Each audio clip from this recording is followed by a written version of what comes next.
tackling the hard matters of nuclear proliferation, the hard cases. It's a topic which we all know is hugely important. The probabilities of disaster are always present. Proliferation increases them, and especially proliferation that involves the very, very undependable actors within the international environment. And we're extraordinarily fortunate that our guest is the Acting Assistant Secretary of State for International Security and Non-Proliferation Affairs. The two offices of arms control and non-proliferation have been combined within the past year. Our guest has been, first of all, since 2002, the Assistant Secretary for Arms Control, and then was head of the non-proliferation section pending their joining together as they did about a year ago. Secretary Rademaker holds 3 degrees from the University of Virginia. This is what every group of parents wants their son to be. BA, Phi Beta Kappa, president of the student body, and then got his doctorate of jurisprudence, and then a master's degree in foreign policy, all from the University of Virginia. And a lot of us are amused by the picture of your undergraduate success.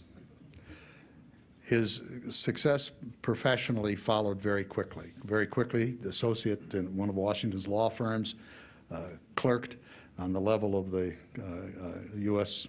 Courts of Appeal, joined the government as a counsel to the vice chairman of the U.S. International Trade Commission, and as a special assistant a little bit later to the Assistant Secretary of State for Inter-American Affairs. And in the next administration was a associate counsel to the President of the United States and a deputy legal advisor to the National Security Council. And during those years of 1983 to 2002, was on the staff of the House Foreign Relations Committee, first as minority counsel, and then as chief counsel, and later deputy chief of staff and chief counsel to that committee. And he had the extraordinarily interesting experience of being the chief counsel to the Select Committee for Homeland Security, and was the lead counsel in drawing up the legislation which created the Department of Homeland Security. And then, as I said, I missed only one thing, I guess. I was counsel to the Peace Corps during that period of time as well. And then more recently, as I said, has entered his present positions, which were then combined into the present responsibility, which is the basis for his joining us this evening, the Assistant Secretary of State for International Security and Non-Proliferation Affairs. It's my great pleasure to introduce and present to you the Honorable Stephen G. Rademaker.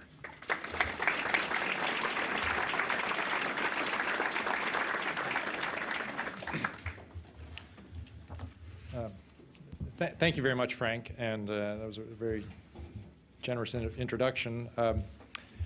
And I got to say, I'm very grateful for all of you paying attention to me, because with this incredible view that you have out the window, I wouldn't be surprised if all of you wanted to pick up and go there and look at something more interesting than a speaker from the State Department in Washington.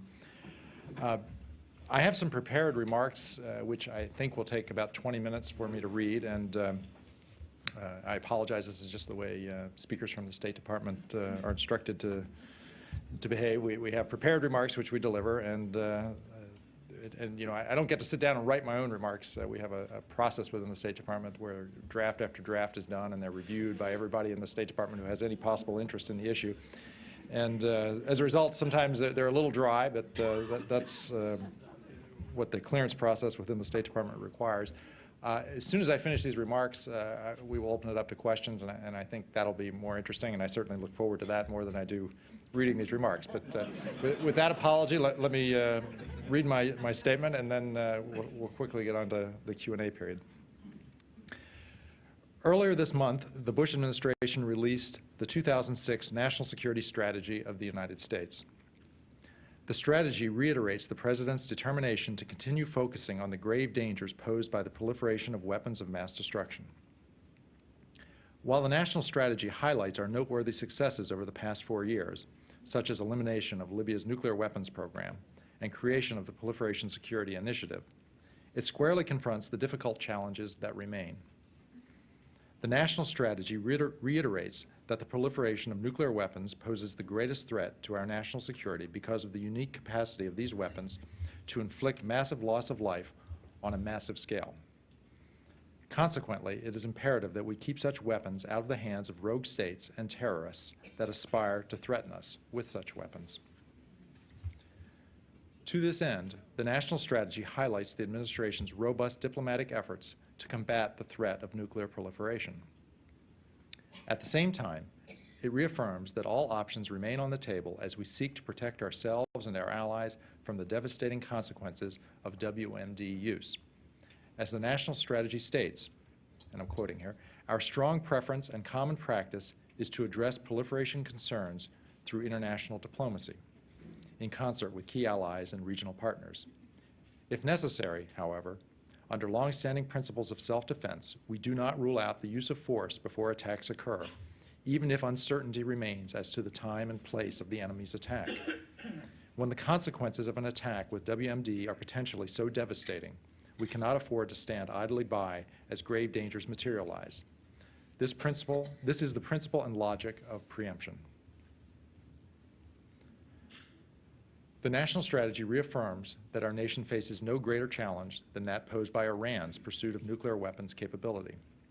President Bush and Secretary Rice have reiterated that nuclear-armed Iran is unacceptable, including the possession by Iran of technologies that could give it a nuclear weapons breakout capability. The United States is not alone in taking this position. Support for this view is virtually unanimous within the international community. It is important to consider why there is such broad consensus on this issue. For starters, Iran concealed key elements of its nuclear program from the International Atomic Energy Agency, the IAEA, and the world for almost 20 years. In late 2002, the IAEA began an investigation of Iran's undeclared nuclear activities following revelations by an Iranian opposition group of previously undisclosed uranium enrichment and heavy water programs. In 2003, the IAEA confirmed that Iran was pursuing a systematic effort over 2 decades to hide secret nuclear activities involving undeclared uranium enrichment, undeclared plutonium separation, and other safeguards breaches using undeclared materials at undeclared facilities. These activities should have been disclosed to the IAEA. Over the course of its investigation, the IAEA produced 10 written reports documenting Iran's hidden nuclear activities. Despite this history of concealment, Iran continues to deny that it is seeking a nuclear weapons capability and insists instead that it is merely seeking to exercise its right as a party to the Nuclear Non-Proliferation Treaty, the NPT, to peaceful use of nuclear energy. While the United States recognizes and supports this right in the ordinary case, where it is carried out in conformity with the obligations of the NPT, Iran's case is not ordinary, considering the overwhelming evidence that Iran's nuclear program is not, in fact, peaceful. There are 2 basic types of fissile material that can be used to make a nuclear weapon: plutonium and highly enriched uranium. Iran's clandestine nuclear activities have been aimed at producing both of these materials. In other words, acquiring what they refer to in the industry as the nuclear fuel cycle. The IAEA's written reports document both undeclared uranium enrichment and undeclared plutonium separation activities carried out in violation of Iran's safeguards agreement with the IAEA.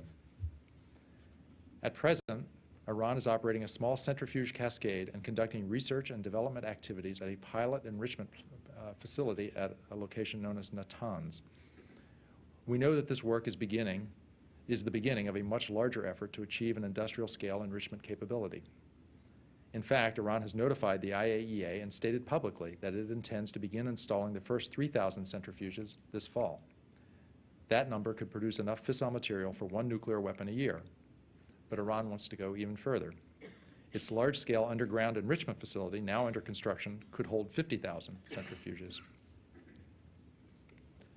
On the plutonium side, Iran is presently constructing a large, heavy water moderated reactor with technical specifications that are well suited for the production of weapons-grade plutonium. This reactor complements the previously constructed heavy water production plant.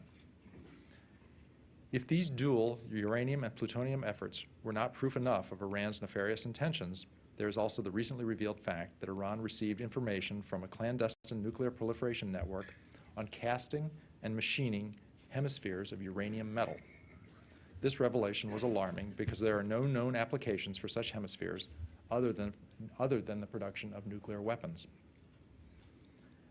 While the IAEA has patiently uncovered details of past Iranian nuclear activities and in many cases forced the Iranian regime to reluctantly retract previous false reports and deceptions, Iran still refuses to come clean with the IAEA by truthfully answering the agency's remaining questions and affording the IAEA access to sites and personnel it has asked to see. The IAEA has accused Iran of numerous breaches and failures of its obligation to comply with its safeguards agreements. In his late February report to the IAEA board, IAEA Director General Mohammad El-Baradei, recent recipient of the Nobel Peace Prize, expressed concern that despite 3 years of intensive efforts on the part of the IAEA remains unable to clarify the scope and nature of Iran's nuclear program, including assurances that there are no undeclared nuclear activities in Iran. In his report, Dr. El-Baradei noted that Iran still has not taken any of the steps the board has called for, including resuspending enrichment-related activities, ending construction of its heavy water reactor, ratifying the additional protocol, and cooperating fully with the IAEA investigation. As an administration, we have often been accused in the past of resorting too quickly to unilateralism, but no one can say that of our policy toward Iran. We have worked tirelessly with the international community to resolve diplomatically outstanding concerns regarding Iran's nuclear program. We have actively supported the efforts of the United Kingdom, France, and Germany, the so-called EU3, to negotiate a solution with Iran. These 3 countries reached an agreement with Iran in November 2004 that provided a framework for further negotiations, the so-called Paris Agreement. Most importantly, Iran promised under this agreement to suspend uranium enrichment-related activities, including uranium conversion and research and development related to enrichment. Despite overwhelming international support for the Paris Agreement and U.S. support for the EU3 proposal to provide Iran robust economic incentives as part of a permanent suspension of Iran's enrichment activities, Iran broke off negotiations and repudiated the Paris Agreement last August. This left the IAEA board with no choice in September 2005 but to find Iran in noncompliance with its safeguards obligations.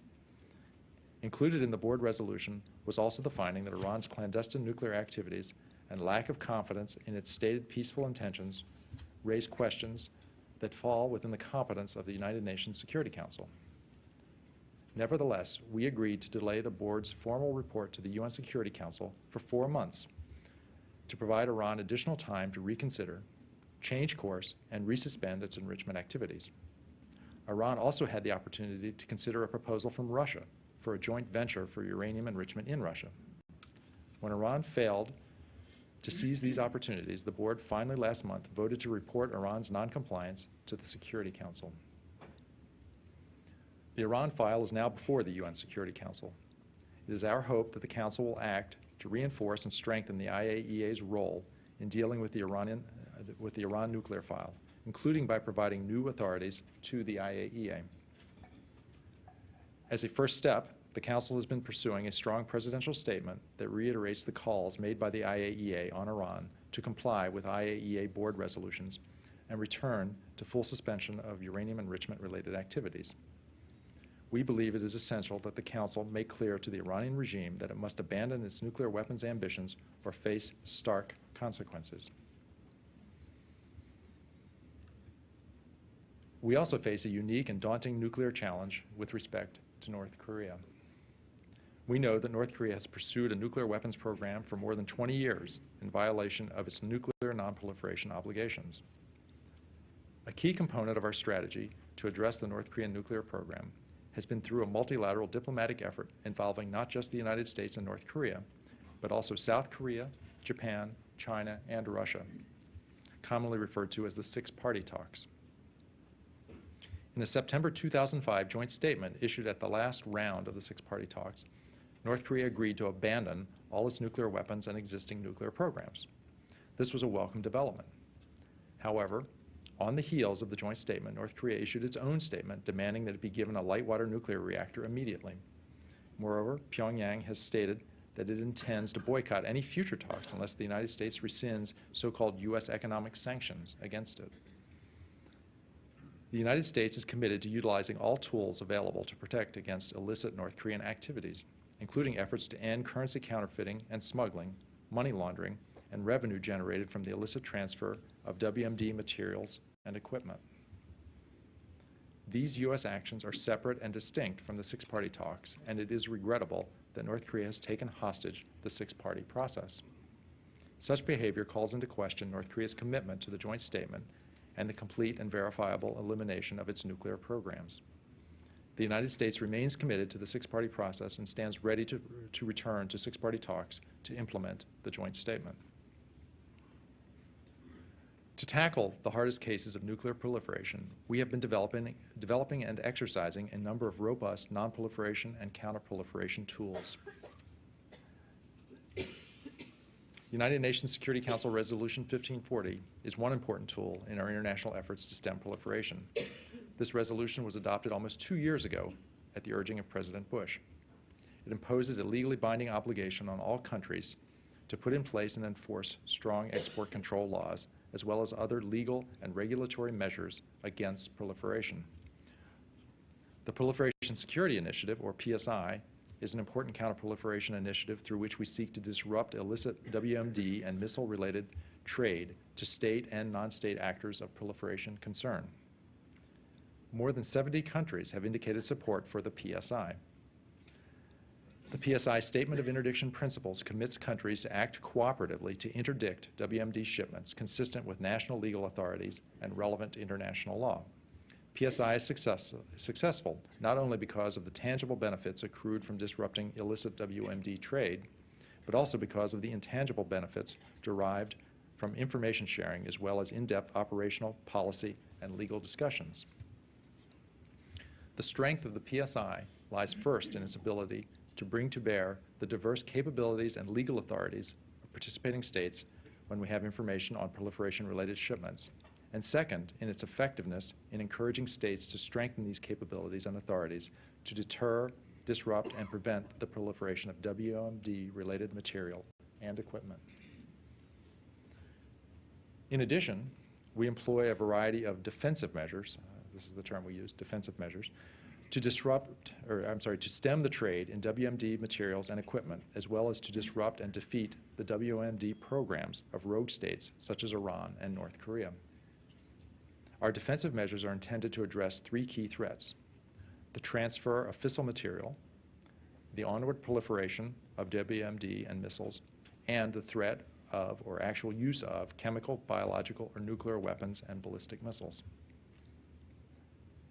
One key defensive measure to address these threats is our campaign to disrupt the financial networks that support illicit trade in WMD-related materials and equipment.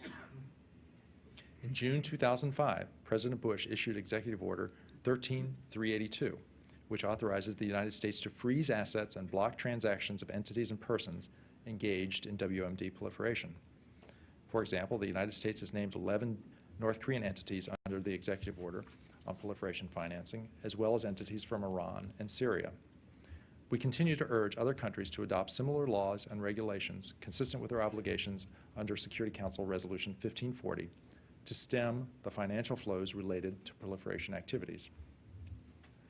Using tools such as these, the Bush administration has put together a comprehensive national and international effort to stem proliferation. Proactive and dynamic strategies are necessary in today's strategic environment where we confront challenges ranging from terrorism and nuclear-armed rogue states to clandestine proliferation networks. We have no choice but to act, however, given the unimaginable potential costs of inaction. This concludes my prepared remarks, and now, if you're still with me, very much like to respond to any questions you might have about my remarks or other issues relating to proliferation or international security. Yes, sir. The question was, is the United States concerned about proliferation with respect to Pakistan? I guess first in the sense that Pakistan developed nuclear weapons, even though it's not recognized as a nuclear weapons state under the Nuclear Non-Proliferation Treaty. And then second, there was some diversion of technology from Pakistan to Iran and North Korea and one other country, Libya, that we know about. And is the United States concerned about this? And I think the implication of the question was, isn't there a double standard because we still have a good relationship with President Musharraf of Pakistan? Did I capture the question? Well, to respond, it's a very fair question. The introduction of nuclear weapons into South Asia by India first and then Pakistan was something that the United States strongly opposed for a long period of time. And we had all kinds of measures in place to prevent this from happening, and we had a sanctions regime that was in place to be applied in the event that either of those countries tested nuclear weapons. And this was because we recognized that this would be a very serious problem. Though it is important to stress that neither India nor Pakistan has ever been a party to the Nuclear Non-Proliferation Treaty. So even though we strongly object to the introduction and today the existence of nuclear weapons in both of those countries, unlike Iran and North Korea and other cases that we might think of, there's nothing illegal under international law about India and Pakistan having nuclear weapons. They never signed and brought into force the Nuclear Non-Proliferation Treaty, so they never violated any international legal obligations by developing these weapons. And of course, as I say, that's different than Iran and North Korea, both of which ratified the Nuclear Non-Proliferation Treaty, solemnly promised never to have nuclear weapons, and then have proceeded to violate those obligations. But notwithstanding that there was no treaty requirement for India and Pakistan not to have nuclear weapons, we had, as I say, a very strong policy of trying to deter that. In 1998, first India and then Pakistan tested nuclear weapons. This was a bad development. The United States went further, really, than any other country in the world in imposing sanctions on both of them. Frankly, we encouraged other countries to join us. Most of the rest of the world was not prepared to pay an economic price in terms of their trade and their political relations with India and Pakistan the way we were. And particularly after 9/11, it became obvious that we could not persist in the policy that we had been pursuing. It was a policy that was not succeeding. Meanwhile, we had this new problem that had landed on our doorstep, and we needed to address the source of the problem, which was in Afghanistan. And in President Musharraf, we did have an individual who was prepared to work with us. And so at that point, we backed away from the fairly strong sanctions that we had been the sanctions we had been applying pretty much alone, without other countries joining us. Subsequent to that, we did learn that the father, the individual who's considered to be the father of the Pakistani nuclear program, A.Q. Khan is his name, had gone into business and was exporting to other countries, and the ones we know about are Iran, North Korea, and Libya, exporting to them the technology, not nuclear weapons and not fissile material for weapons, but technology useful for the production of nuclear weapons. In my remarks, I referred to centrifuges, which are a device used for producing highly enriched uranium. Both the design and actual centrifuges were exported by A.Q. Khan. In the case of Libya, we found, when our inspectors went in there 2 years ago, we found actual blueprints for a nuclear weapon that had been provided to Libya by A.Q. Khan. The government of Pakistan investigated this and has asserted that this was a rogue operation, that it was illegal, criminal conduct, that this was a government person who worked for the government who was enriching himself, and certainly he was. I mean, he was. I mean, I see you're laughing, so you don't seem to buy the whole story, but he clearly was enriching himself. I mean, he was becoming a wealthy man by exporting these things, and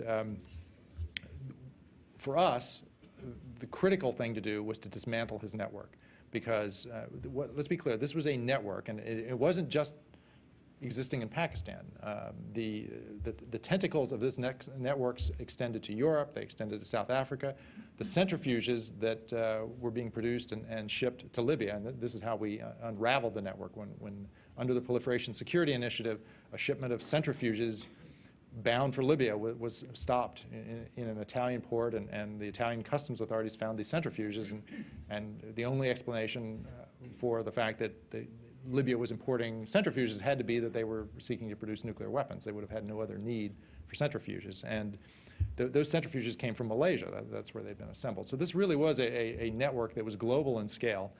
And it may have been orchestrated out of Pakistan, but it had tentacles in all directions. And to us, the most important thing to do was to dismantle this network to make sure that it could no longer operate to provide this kind of technology to countries that were intent on subverting the Nuclear Non-Proliferation Treaty. And that's what we have concentrated our efforts on. A.Q. Khan was prosecuted under Pakistani law and pled guilty, and I believe he's under some form of house arrest in Pakistan. Other members of this network are in various stages of law enforcement proceedings. One defendant in the Netherlands has just been convicted. A trial has just begun in Germany of another defendant. One of the Malaysian players in this is in prison. So that's been our focus, to get to the bottom of it. And we're not going to, realistically, we don't believe we're going to get Pakistan or India out of the nuclear weapons business for the foreseeable future. And so our focus instead is on containing the damage that was done and making sure it doesn't happen again.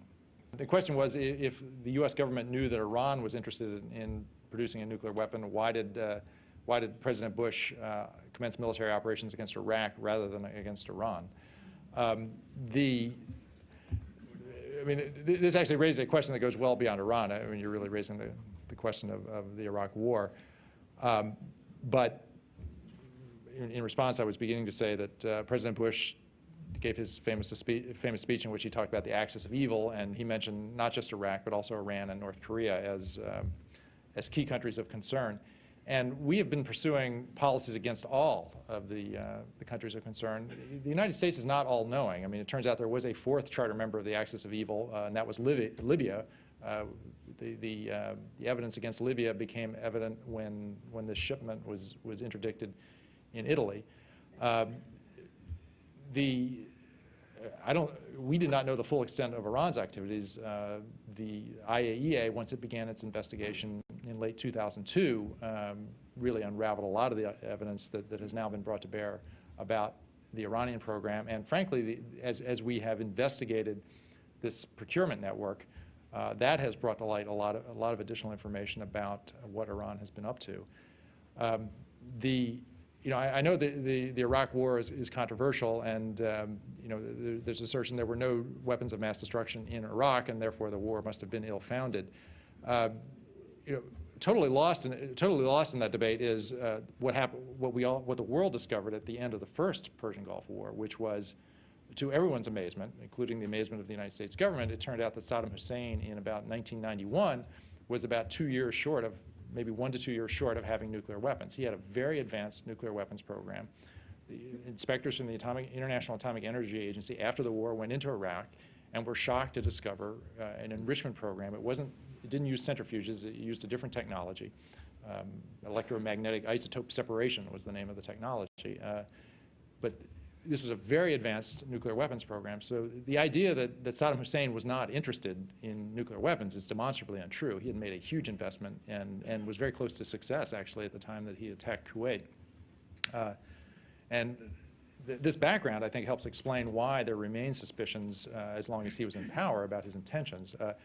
It may be true there were no weapons of that the intelligence experts were wrong and there were no actual weapons of mass destruction in Iraq in 2003. But I don't think anybody can seriously contend that Saddam Hussein wasn't interested in producing those weapons, and that the moment the international community looked the other way, he would have gone back to business as usual. So and of course, the judgment of the intelligence experts, not just in the United States, but everywhere, all over the world, was that, in fact, Iraq, under Saddam Hussein, was pursuing weapons of mass destruction. And it's really an amazing fact after the fact to discover that the intelligence experts around the world so wrong.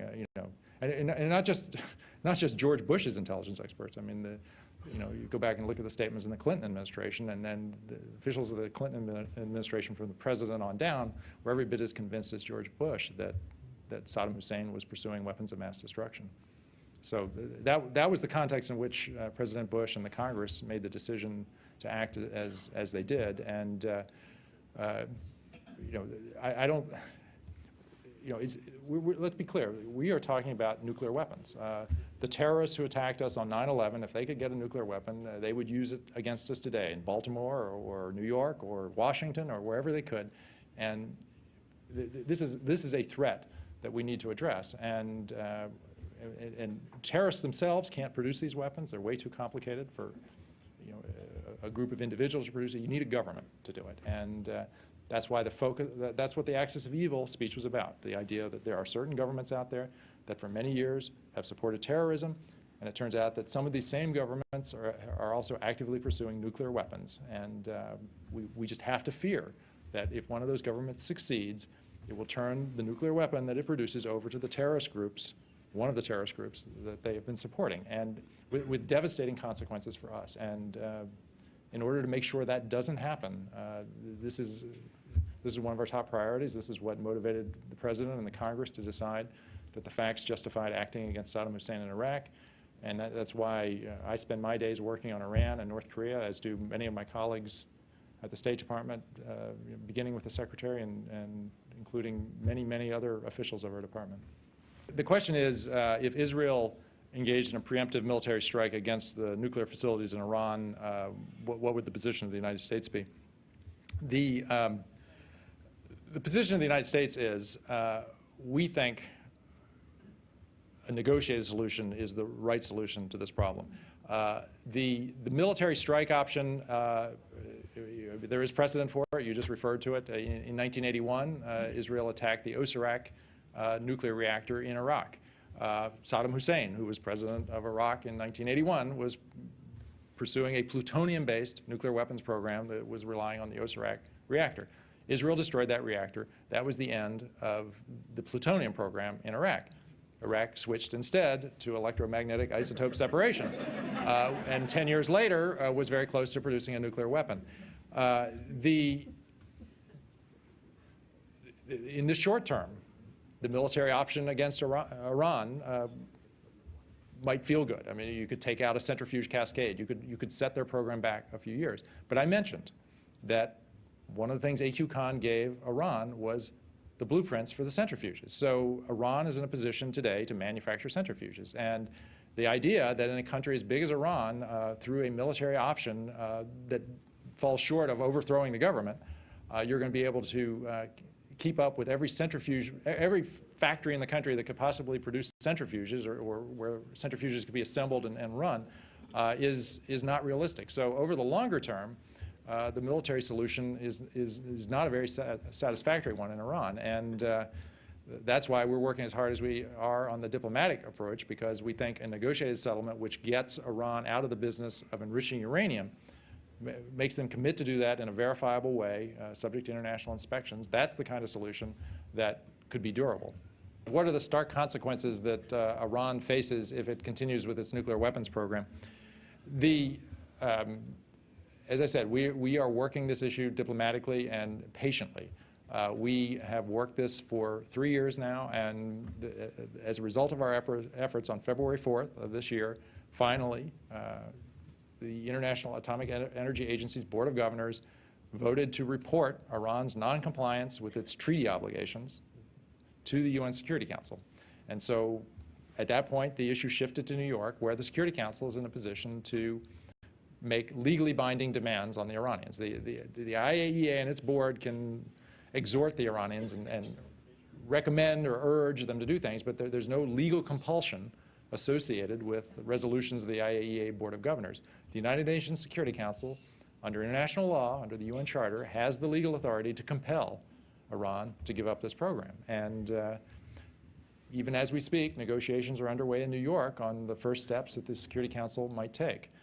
It's a frustrating process. It's not moving as quickly as we would like, but it's our belief that there is there's not consensus today in the UN Security Council on exactly what should be done, but there is consensus among all the members of the Security Council that Iran cannot be allowed to succeed in its effort to acquire nuclear weapons. So I'll go back and look at in what way I threaten stark consequences, but we believe that the international community, I mean, it's taken the Europeans a long time to get to where we are on this, but we are of one mind today with the Europeans about the nature of the problem and the nature of the solution. Iran is a country that it will not take lightly any application of UN sanctions. Iran is a country with very serious economic problems. It has a burgeoning population, a huge rate of unemployment among the young people. It has some oil wealth, but technologically and economically, they're not in a position to fully exploit their oil wealth. They need to attract investment. They are a country that recognizes that their future lies in engagement with the world. The last thing Iran wants is to end up like North Korea. North Korea, it's kind of hard to sanction North Korea because they've sanctioned themselves. They've walled themselves off from the world intentionally. Iran wants to go in the opposite direction. They understand that the solution to their problems is to engage with the rest of the world. One of the things they want to join the World Trade Organization. I mean, can you imagine North Korea or Saddam Hussein trying to get into the World Trade Organization? No, but Iran wants to get into the World Trade Organization because they see this as, and they're right, this is the solution to their problems, integrating with the world. What stands between them and success in their effort to solve their problems is their pursuit of this nuclear weapons program. And it has to be made clear to them that the cost of them pursuing nuclear weapons will be their engagement with the world, their economic success, and the solution to the very serious demographic and economic problems that Ahmadinejad was elected. You know, this man who just took power there, he was not elected to begin a second Islamic revolution in Iran or revive the first Islamic revolution. He was elected to root out corruption and solve the economic problems. And meanwhile, since taking power, all he's done is focus on the nuclear program, which is in fact the obstacle to the solution of their economic problems. The question was essentially, since the United States defied the Security Council, the United Nations Security Council on Iraq, why would we expect other countries to listen to the United Nations Security Council if it acts on Iran? Was that the question? First, the United States did not defy the Security Council on Iraq. There were more than a decade worth of resolutions adopted by the Security Council on Iraq, and it was the firm view of the Bush administration that what we were doing was enforcing UN Security Council resolutions and enforcing or standing up for the credibility of the United Nations Security Council. Well, not alone. I mean, there was a large coalition of countries that went with us. But my point is, no one contends that we went in defiance of the Security Council. We may not have gotten as much support from the Security Council as we sought. But the view of our lawyers and the view of the lawyers of the British government, and I can assure you as a lawyer, I can assure you the British government and its lawyers take these questions much more seriously than we do. The lawyers on both sides of the Atlantic were satisfied that there was authority provided for military action against Iraq under previously adopted Security Council resolutions. You know, will Security Council sanctions against Iran prove effective if adopted by the Security Council? I suppose time will tell. I do think, however, that, again, Iran is in a very different situation than Iraq was under Saddam Hussein. Under Saddam Hussein, especially after the first Gulf War, he was basically just trying to survive. Iran has very serious problems, and they've decided what they want to do. They want to engage with the rest of the world. And yeah, countries may cheat on the sanctions, but you know, just as some countries cheated on the UN economic sanctions on Iraq. But that kind of cheating is not going to be sufficient for Iran to achieve what it really wants to achieve, which is an economic opening that's going to attract oil investment into their country so that they they have the second largest reserves of oil in the world, but they don't have the technology to exploit them. They need investment and inflows of technology to be able to take advantage of their resources, and they need to be able to export in order to put their people to work. And those things are not going to be possible if UN sanctions are imposed. In this connection, I want to say something that maybe I haven't stressed already. Don't be confused. It is not the objective of the United States or the Bush administration in all the work that we've been doing at the IAEA and then now at the Security Council. It's not our objective to impose sanctions on Iran. That may be where things end up, but that's not our objective. Our objective is to persuade Iran to change course. If Iran, we said this a year ago, if Iran gives up its nuclear weapons program, we will support bringing them into the WTO, we will support normalization of economic relations, we'll support all of the economic promises that the European Union extended to them last summer as part of the diplomacy on this. But Iran loses those things if it continues to pursue nuclear weapons. So we're not trying to get to sanctions on Iran. That's not a satisfactory solution where they're continuing. We have sanctions, but they have a nuclear weapons program. That's not what we want. We want them to stop having a nuclear weapons program so that they and we and the rest of the world can get back to having a more normal relationship. The question essentially is the United States is a party to the Nuclear Non-Proliferation Treaty, and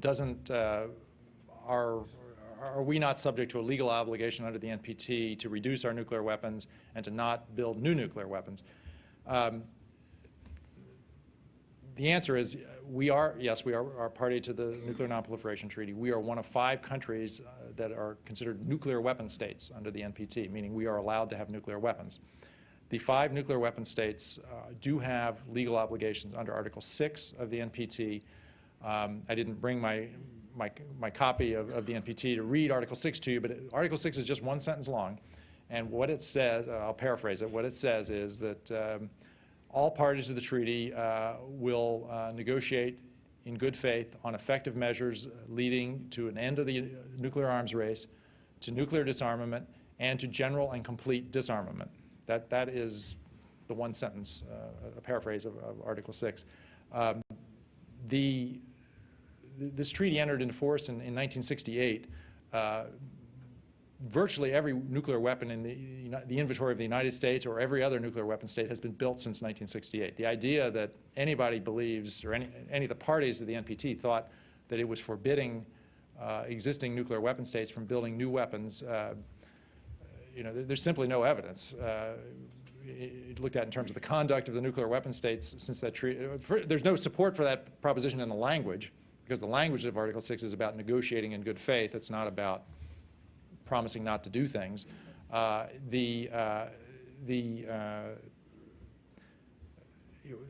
has been success under Article 6. I mean, we have ended the nuclear arms race today. All of the nuclear weapon states, with one exception, are reducing the size of their nuclear holdings, and the United States is, we've reduced about 80% of the nuclear weapons that we held at the height of the Cold War. So we believe we have an outstanding record of compliance with Article 6. I know for this issue of new weapons designs, the argument gets made again that this is somehow a violation of Article 6. If you're going to argue that, then basically every nuclear weapon that we have, that China has, that UK, France, and Russia have is a violation of Article 6, because they were all designed and manufactured since 1968 when this treaty came into force.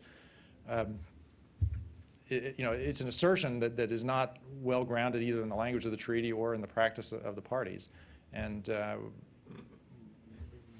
treaty obligation is to negotiate in good faith, which we've done. We've had a series of arms control agreements with the Soviet Union and now with Russia. And as I say, we've reduced by about 80%. So, I mean, the facts on the ground are consistent with the vision of Article 6. The one thing that has not happened under Article 6, I would point out, is all of the countries of the world promised to negotiate in good faith on effective measures leading to general and complete disarmament. And a lot of countries like to point the finger at the United States and say, you haven't engaged in the negotiations you were supposed to do, but no one has, to my knowledge, is engaged in these negotiations on general and complete disarmament, which are also central to Article 6 of the NPT. The question was, what leverage does the United States have with the Europeans or with the Russians and the Chinese to persuade them to take meaningful steps against Iran?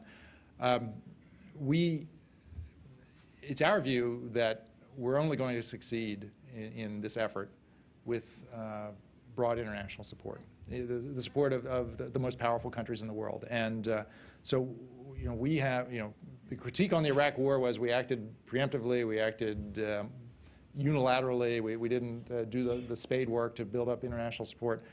I mean, and as I noted in my remarks, nobody can say, nobody can bring that criticism to bear on our Iran policy, because we have worked patiently, tirelessly, I mean, we're exhausted, I'm exhausted from the diplomacy that we have engaged in, and we have made progress. The European Union wanted to negotiate. We were skeptical. We didn't think negotiations would work, but we said, okay, you want to negotiate, we will support you. And, well, you know, I used to be a Boy Scout, and in the Boy Scouts we had a thing called the guided discovery. The best way to learn something was not to have somebody, you know, tell you. It was to go off and try it yourself and then learn through a guided discovery that it wasn't going to work, or learn the right way to do it, but learn it yourself. And I guess I would say that the Europeans had a guided discovery on negotiating with Iran, and they met with some initial success. I mentioned the Paris Agreement, where Iran promised to suspend its most sensitive nuclear activities in order to negotiate, and that was the right framework in which negotiations could proceed. But a new government was elected, and it decided to repudiate the Paris Agreement. That was an eye-opener to the Europeans, and since then they have worked very closely with us, and as I said earlier, they are of one mind with us about what needs to be done at this point. At that point, the Russians stepped in, and they said, well, you know, we can negotiate with the Iranians, and they came up with their own idea to try and address what Iran claimed to be its basic requirements. We decided, okay, we'll support the Russians. I mean, we'd like a negotiated solution. So we did it reluctantly again, because we had concerns about whether it would work, but we supported what the Russians were doing. And the Russians are still trying to persuade the Iranians to negotiate with them. The problem is the Iranians fundamentally just are not interested in the Russian proposal. And so again, you know, a guided discovery for the Russians about what we're up against with the regime in Tehran. You know, the Russians have learned, the Europeans have learned. We're trying to persuade them to bring the lessons that they've learned to bear in New York right now on language that we could all agree to in the Security Council to address the problem. The basic question was, is contingency planning underway for the event that Iran succeeds in acquiring a nuclear weapon? I mean, it's certainly something we're thinking about. We have not resigned ourselves to failure. To the contrary, we still think we can succeed. Iran is working hard, but they still have some very, very serious technological challenges ahead of them. So we don't believe that achievement by Iran of a nuclear weapons capability is imminent. You know, it's not something that's going to happen this year or next year. So we have time to continue working on this problem. The questions of the implications if we fail is something that we're talking about with key allies, both in Europe and elsewhere.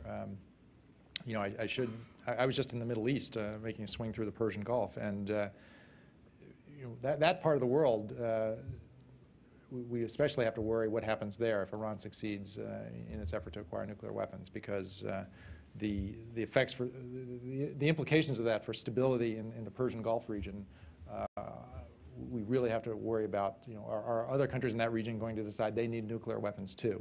If Iran violates the NPT and deploys nuclear weapons, in Israel, they worry that if Iran succeeds, the nuclear weapons will be aimed at them. But in other countries in the Persian Gulf, the expectation is that those weapons will be targeted on them as well. So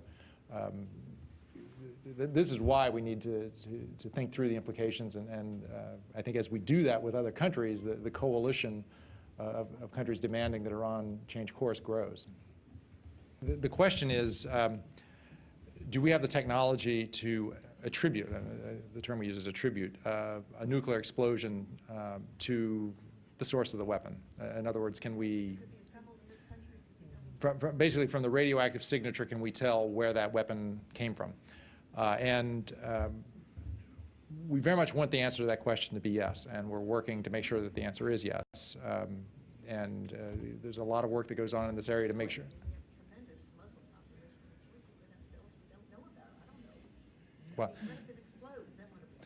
Well, again, as I said earlier, the good news about nuclear weapons is, you know, unlike chemical weapons and biological weapons, it's not something that someone can do in their basement or in a physics lab. the technological infrastructure required to produce a nuclear weapon is enormous. I mean, Iran has been working for 20 years, and they have a number of years ahead of them before they succeed. So a terrorist group is not going to do this on their own. A terrorist group might buy one if they could find someone who would sell them one, and we have to worry about that. But a nuclear weapon is going to come from a country, from a government. And so the challenge for attribution is to be able to make sure we can figure out, with respect to every government, would we recognize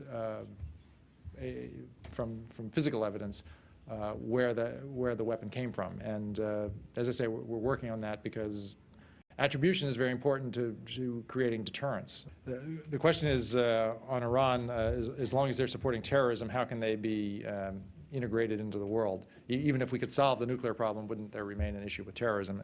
And yeah, from the point of view of the United States, that's absolutely right. We have consistently for many years, and I gather you're going to have Martin Indyk here in 10 days. I mean, he could give you chapter and verse on the U.S. policy toward Iran, and the three principles have always been they have to cease their activities in the area of proliferation, they have to cease their support for terrorism, and they have to cease their efforts to obstruct the Middle East peace process.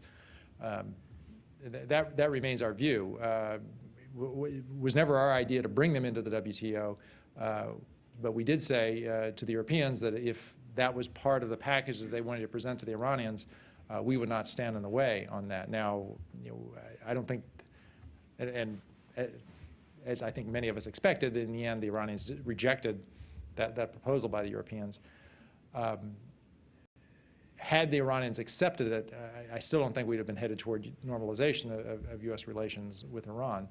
There is a model here that we often point to, and it's the Libya model. Libya, when confronted with irrefutable evidence that they had nuclear weapons, had a nuclear weapons program in violation of their treaty obligations, to the surprise of a lot of us, they decided to admit it, and they decided to give up the nuclear weapons program. And no one's asked the question, but if you're looking for a dividend of our Iraq policy, you don't like our policy in Iraq, and where has it benefited us? Well, it benefited us in Libya, because I don't believe for a minute that Gaddafi would have given up his nuclear weapons program, but for the fact that he was looking a few countries away and saw what we did to another dictator who was pursuing nuclear weapons in violation of treaty obligations. And he decided, once he was confronted with irrefutable proof that he was seeking nuclear weapons in violation of his treaty obligations, that the smarter thing for him was to give up those weapons. In other words, the lesson of Iraq to Colonel Gaddafi was that seeking nuclear weapons was not going to make him more safe, it was going to make him less safe. And that's a very salutary lesson for someone like him to draw. But today, in the Libya model, Libya is still on the terrorism list. I mean, we have been having a dialogue with Colonel Gaddafi about what he needs to do to normalize his relationship with the United States. And he's got to come off the terrorism list, and that means he has to change some of the activities that he's still been conducting. But given where we are with Iran in the area of nuclear nonproliferation, I'd be very happy to apply the Libya model. Maybe we wouldn't solve the terrorism issue on day one, but if we could solve the nuclear proliferation problem on day one, I'd feel a lot better working on the terrorism issue with them going forward. The question was, what is the logic behind allowing Israel to have nuclear weapons when other countries are not allowed to have nuclear weapons, other countries in the Middle East? Yeah. I think I've already answered that question just a moment ago, not in the context of Israel, but in the context of India and Pakistan. Israel is the third country that's never ratified the Nuclear Nonproliferation Treaty, and you can criticize Israel's policies, India's policies, Pakistan's policies all you want, but the one thing you can't say about them is that they have an illegal nuclear weapons program, because none of them have legal obligations with respect to nuclear weapons. For every other country in the world, they have legal obligations, and except for 5 countries, that legal obligation is not to have nuclear weapons. And that's a commitment that countries make to one another, and then once made, other countries rely on it. And so Iran's commitment in the NPT not to have nuclear weapons, it isn't just a promise they made to us or to Israel. They made it to all the other countries, and Saudi Arabia and Turkey and Iran's neighbors rely on that commitment. And if Iran is going to get away with reneging on that commitment, those countries are going to be concerned, and the international community is going to hold Iran accountable. The countries of the Middle East, when they ratified the NPT, they did it with their eyes open. They knew that Israel had not ratified the treaty, and most countries join the NPT because they decide, on balance, they're safer with the treaty. There's a lot of unhappiness in the world that there are 5 countries that are allowed to have nuclear weapons, and that there are 3 additional countries that never joined the treaty, and so, in effect, they're allowed to have nuclear weapons too. But most countries don't respond to that by saying, well, then we're going to produce nuclear weapons, because they long ago decided that if they produce nuclear weapons, the risk was that their neighbors would produce nuclear weapons, and then they would be much less safe than accepting a largely nuclear-free world. The nice young lady who asked that question is one of our interns, so I feel obliged, even though we should have that as the last question, to put a little bit of an addition to the question, and that would be, while your legal answer is absolutely clear, doesn't the possession of Israel, possession of nuclear weapons by Israel, create a political reality, which creates a dynamic within those neighboring countries to move in the direction of nuclear weapons? I don't have to repeat that question, right? I hope not. As I said, I was just in the Middle East, and I can report to you, yes, there's a lot of unhappiness in the Middle East that Israel is outside the NPT, that Israel's not subject to the same legal obligations that they're subject to. And as a result, some people rationalize that that's why Iran is producing nuclear weapons. And I think there are even some people in that part of the world who rationalize, well, maybe it's a good thing that Iran is producing nuclear weapons, because that'll show the Israelis. Well, that's an emotional reaction, but it's not, in fact, the well-considered reaction of most governments in the region, because they understand that, as I mentioned, the governments in the Persian Gulf, they don't accept the notion that Iranian nuclear weapons are going to be aimed only at Israel. They wonder about the degree they're going to be aimed at them. And so, yes, all the countries in that region would like Israel to come into the NPT, but upon reflection, I think they all recognize how much more dangerous their part of the world would become if Iran succeeds in its nuclear weapons quest, because the risk then that other countries will decide that they need, other countries in that region will decide they need nuclear weapons too, is so great. And we think of the Arab world as a monolith, but in fact, these are countries that have tensions between them, and nuclear weapons in that part of the world, the risk of them of Arabs using nuclear weapons against one another, or Muslims using them against one another, are at least as great as this notion that what Iran is going to do is threaten Israel with nuclear weapons. Next time that we have a program, and I say we're absolutely rigid about ending our programs at 10 minutes after 7, and I've just violated that. You can accuse me of hypocrisy. I apologize for doing that. In any case, I think it's been a marvelously interesting evening.